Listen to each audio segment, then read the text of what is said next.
தமிழகத்தில் 2026ஆம் ஆண்டு சட்டமன்ற தேர்தலை முன்னிட்டு இளைஞர்களை வழிநடத்த பாமகவின் தலைவராக இன்று முதல் தான் செயல்படுவதாகவும் அன்புமணி ராமதாஸ் செயல் தலைவராக செயல்படுவார் என ராமதாஸ் அறிவித்துள்ளார். திண்டிவனம் அருகே உள்ள தைலாபுரம் இல்லத்தில் பாமக நிறுவனர் ராமதாஸ் செய்தியாளர்களை சந்தித்து பேட்டியளித்தார். அப்போது பேசிய அவர், வன்னியர் சங்கம் 1980 தொடங்கிய காலத்திலிருந்து பல்வேறு பணிகளை செய்து வரும் தான் பாமக நிறுவனர் என்ற முறையில் பாட்டாளி மக்கள் கட்சியின் தலைவர் பொறுப்பினை தானே எடுத்துக் கொள்வதாகவும் பாமகவின் தலைவராக செயல்படுவேன் என பாமக நிறுவனர் ராமதாஸ் தெரிவித்துள்ளார். மேலும் பாமகவின் தலைவராக செயல்பட்டு வந்த அன்புமணி ராமதாஸ் இன்று முதல் செயல் தலைவராக நியமிக்கப்படுவதாகவும் வருகின்ற 2026ஆம் ஆண்டு சட்டமன்ற தேர்தலை முன்னிட்டு இளைஞர்களை வழிநடத்த இந்த முடிவினை எடுத்துள்ளதாக அவர் விளக்கமளித்துள்ளார். இதனைத் தொடர்ந்து அன்புமணி ராமதாஸ் பாமக தலைவர் பதவியிலிருந்து நீக்கப்பட்டதை அடுத்து அவரது இல்லத்தில் ஏராளமான தொண்டர்கள் குவிந்து வருகின்றனர். மருத்துவர் ஐயா மட்டும்தான் நிரந்தர தலைவர். அதை மாற்றுறதுக்கு ஐயாவுடைய சொல்லி நாங்கள் கேட்போம். ஆனால் இந்த விஷயத்தில் எங்களால் யாராலும் ஏற்றுக்க முடியாது. இங்கே அவருடைய வயது முதிர்வை பயன்படுத்தி கொண்டு, அவருடைய ஞாபக மரத்தை பயன்படுத்தி கொண்டு சில கேடுகட்ட பிரிவுகள் ஐயாவுடைய மனசை மாற்றி தேவையில்லாத ஈனச்செயலில் ஈடுபட்டு வராங்க. அவங்களுக்கு கடுமையான கணக்கு நாங்கள் தெரிவிச்சுக்கிறோம். இது ஐயா எடுத்த முடிவு கிடையாது, எங்களுக்கு நல்லா தெரியும்.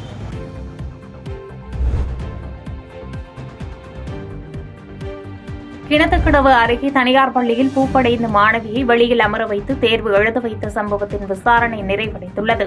கோவை மாவட்டம் கிணத்துக்கடவு அருகே உள்ள செங்குட்டைபாளையம் கிராமத்தில் செயல்பட்டு வரும் தனியார் பள்ளியில் 8ஆம் வகுப்பு பயின்று வரும் பட்டியலின மாணவி கடந்த 5ஆம் தேதியன்று பூப்படைந்துள்ளார். இந்நிலையில் முழு ஆண்டு தேர்வு நடைபெற்று வருவதால் பள்ளிக்கு சென்ற மாணவியை தீட்டாக கருதி பள்ளியின் வகுப்பறைப்படியில் தனியாக அமர வைத்து பள்ளி நிர்வாகம் தேர்வு எழுத வைத்துள்ளனர். இதனை கண்டு பதறிய தாய் பள்ளி நிர்வாகத்திடம் கேட்டபோது அலட்சியமாக பதிலளித்ததாக கூறப்படுகிறது. இதுகுறித்து பல்வேறு தரப்பினர்களிடையே புகார் எழுந்த நிலையில் பொள்ளாச்சி காவல் உதவி கண்காணிப்பாளர் சிருஷ்டி சிங் நேரடியாக பள்ளிக்கு சென்று விசாரணை மேற்கொண்டார். பின்னர் செய்தியாளர்களிடம் பேசிய அவர், மாணவியின் பெற்றோர்தான் மக்கள் பூப்பு எய்திருப்பதால் தேர்வு எழுதும்போது வகுப்பறையில் தனியாக அமர வைத்து எழுத சொன்னதாக விசாரணையில் தெரியவந்ததாக தெரிவித்தார். மேலும் இந்த பள்ளி மாணவியின் வீடியோவை சமூக வலைதளங்களில் பரப்பியவர்கள் மீதும் நடவடிக்கை எடுக்கப்படும் எனவும் தெரிவித்தார். வைஸ் பிரின்சிபல் பேசி தனியாக அலோவ் பண்ணுங்க, இன்ஃபெக்ஷன் இஷ்யூ ஆகிடும், அதுக்காக தனியாக அலோவ் பண்ணுங்க, அப்புறம் போயிட்டாங்க. அது சேம் நாள்லே இது பொண்ணும் அது காலில் பெயின் இருக்குது அந்த மாதிரி சொன்னாங்க. நைட்டு அம்மா கேட்டாங்க என்ன நடந்துச்சு. அவங்க கீழே உட்காந்து எக்ஸாம் எழுதிட்டு அதுக்காக காலில் பெயின் இருக்குது. அந்த இன்சிடெண்ட் அங்கே முடிஞ்சிச்சு. அடுத்த நாள் ரிவிஷன் கிளாஸு 8/4/2025 ரிவிஷன் கிளாஸில் இவங்க வரல, பெயின் இருக்குது அதுக்காக வரல. 9/4/2025 last exam, social science exam. அவங்க இங்கே வந்தாங்க. எக்ஸாம் 9:30 ஸ்டார்ட் ஆகிடுச்சு. அரௌண்ட் 11 o'clock ஒரு பையா, இவங்க ரிலேட்டிவ், அந்த பாப்பாவோட ரிலேட்டிவ், அவங்க அந்த சைடு வாலில் பார்த்தாங்க. இது பாப்பா அங்கே எழுதுறாங்க எக்ஸாம். அம்மாவுக்கும் இன்ஃபார்ம் பண்ணாங்க. அம்மா வேலை இது பிளேஸு 3 kilometer தூரம். அவங்க இங்கேயே வந்தாங்க, வந்து வீடியோ ரெக்கார்ட் பண்ணாங்க. அப்புறம் இது ஆஃபீஸ் ஸ்டாஃப் 2 பேர் வந்தாங்க. ஏன் நீங்கள் இந்த மாதிரி வீடியோ ரெக்கார்ட் பண்ணுறீங்க?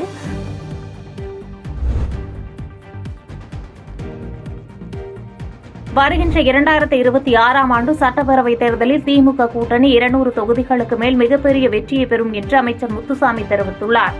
ஈரோடு தெற்கு மாவட்ட திமுக இளைஞரணி சார்பில் நீர்மூர் பந்தல் திறப்பு விழா ஈரோட்டில் நடைபெற்றது. இந்த நிகழ்ச்சியில் பங்கேற்ற அமைச்சர் முத்துசாமி நீர்மூர் பந்தலை திறந்து வைத்து அங்கிருந்த பொதுமக்களுக்கு நீர்மூர் மற்றும் தர்பூசணி பழங்களை வழங்கினார். இதனைத் தொடர்ந்து செய்தியாளர்களை சந்தித்து பேசிய அமைச்சர், சட்டப்பேரவை நிகழ்ச்சிகள் முழுமையாக நேரலையில் ஒளிபரப்பு செய்யப்படுவதில்லை என்று குற்றம் சாட்டியுள்ள கேள்விக்கு பதிலளித்தார். அப்போது அனைத்தும் நேரலையில் ஒளிபரப்பாகிறது என்றும் அதில் எந்த குறையும் இல்லை என்று தெரிவித்தார். 2026 திமுக தான் மறுபடியும் சொல்லிட்டாங்க, 200 இடங்களுக்கு மேலே திமுக கூட்டணி வெற்றி பெறும் என்பதில் மாறுபட்ட கருத்து இல்லை. அப்படி இல்லை என்றால் உங்களிடத்திலே நான் கேட்கிற கேள்வி, ஒரு அரசாங்கம் அமைந்த பின்னாலே ஒரு 3 ஆண்டு காலத்திலே வந்த ஒரு நாடாளுமன்ற தேர்தலில் முழுக்க வெற்றி பெறுகிறது என்று சொன்னால் அரசாங்கத்தின் மீது சின்ன குறை இருந்தால் கூட அந்த வெற்றி வந்திருக்காது. அதற்கு பின்னாலே கிழக்கு தொகுதியிலே இடைத்தேர்தல், அந்த இடைத்தேர்தலில் மிகப்பெரிய வித்தியாசத்திலே திராவிட முன்னேற்ற கழகம் அந்த இடைத்தேர்தலில் வெற்றி பெறுகிறது. அப்பொழுது ஏறத்தாழ 3.5 ஆண்டு காலம் முடிந்து விட்டது. அந்த காலகட்டத்திலே இந்த மக்கள் வாக்களிக்கிறார் என்று சொன்னால் இந்த அரசாங்கத்தை அவர்கள் நம்புகிறார்கள். ஏதாவது ஒரு பிரச்சனை என்று சொன்னால் அது தளபதி இடத்திலே சொன்னால் தீர்க்கப்படும் என்பதிலே நம்பிக்கை வைத்திருக்கிறார்கள். எனவே அந்த வகையிலே மக்கள் எங்களோடு இருக்கிறார்கள், எங்களுக்கு எந்த பிரச்சனையும் இல்லை.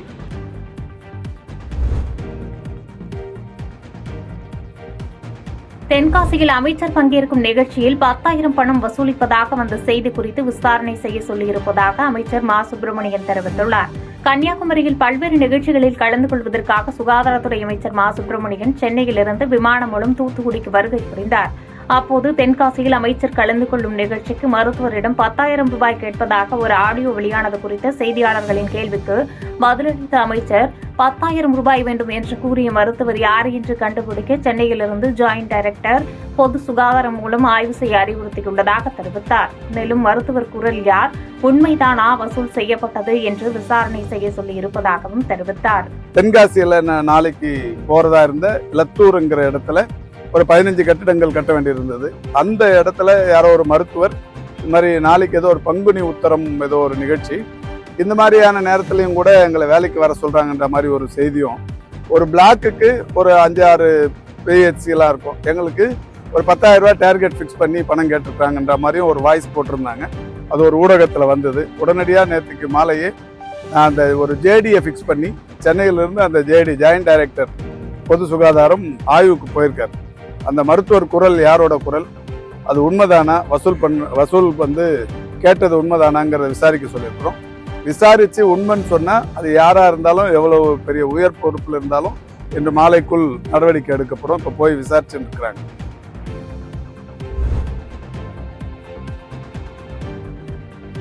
சென்னை வியாசர்பாடியில் உள்ள 37வது வார்டைச் சேர்ந்த மாமன்ற உறுப்பினர் டில்லிபாபு என்பவர் தன் மீதான பொய் குற்றச்சாட்டுகள் தொடர்பாக சென்னை மாநகர காவல் ஆணையரிடம் புகார் மனு அளித்துள்ளார்.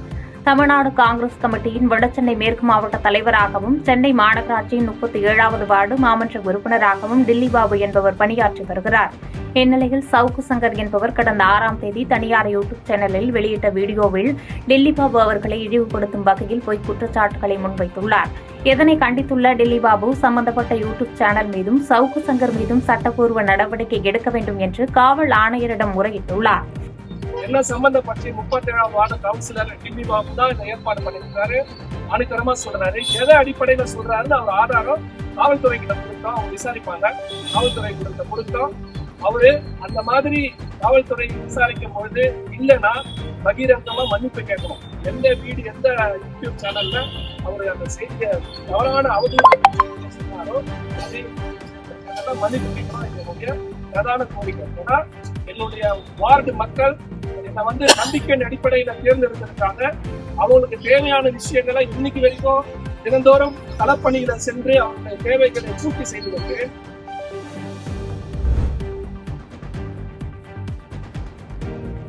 ஒரு தராதரம் இருக்கிறது. முதலில் அவர் யார் என்றும் பொதுமக்களுக்காக என்ன செய்துள்ளார் என்று தமிழக வெற்றிக் கழக தலைவர் விஜயை அமைச்சர் காந்தி கடுமையாக சாட்டியுள்ளார்.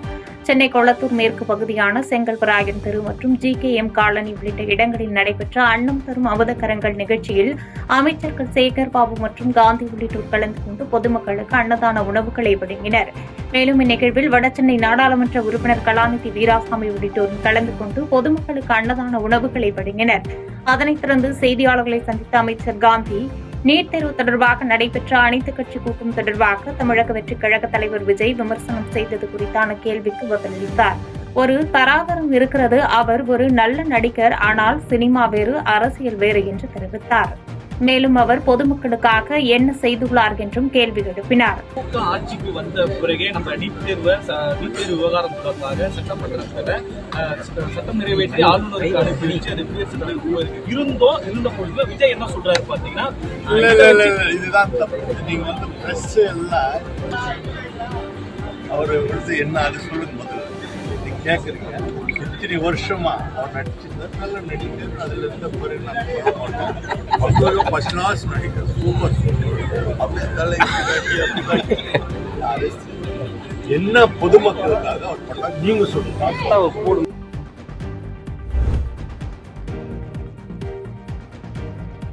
ஆளுநருக்கு எதிராக உச்சநீதிமன்றம் தீர்ப்பு வழங்கிய நிலையில் ஆளுநர் பதவியிலிருந்து ஆருண் ரவி நீட்டிக்கக்கூடாது என்று மார்க்சிஸ்ட் கம்யூனிஸ்ட் கட்சியின் அரசியல் தலைமைக்குழு உறுப்பினர் பாலகிருஷ்ணன் கேட்டுக் கொண்டார்.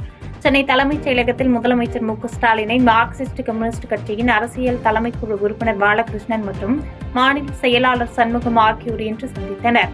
அப்போது மசோதாக்களுக்கு ஒப்புதல் அளிக்காத ஆளுநருக்கு எதிராக உச்சநீதிமன்றம் வரை சென்று வெற்றி பெற்றதற்காக வாழ்த்து தெரிவித்தனர். இதனைத் தொடர்ந்து பாலகிருஷ்ணன் மற்றும் சண்முகம் ஆகியோர் செய்தியாளர்களுக்கு பேட்டியளித்தனர். அப்போது பேசிய மார்க்சிஸ்ட் கம்யூனிஸ்ட் கட்சியின் அரசியல் தலைமைக்குழு உறுப்பினர் பாலகிருஷ்ணன், ஆளுநருக்கு எதிராக உச்சநீதிமன்றம் தீர்ப்பு வழங்கிய நிலையில் பதவியில் ஆளுநர் ஆர் என் ரவி நீட்டிக்கக்கூடாது என்றும் ஆளுநர் ஆர் என் ரவியை மத்திய அரசு உடனடியாக திரும்பப் பெற வேண்டும் என்று தெரிவித்தார். மேலும் சாம்சங் நிறுவனம் அடாவடித்தனமாக செயல்படுகிறது என்று குற்றம் சாட்டியதோடு சாம்சங் தொழிலாளர்கள் போராட்டத்தை மார்க்சிஸ்ட் கம்யூனிஸ்ட் கட்சி ஆதரிப்பதாக கூறினார்.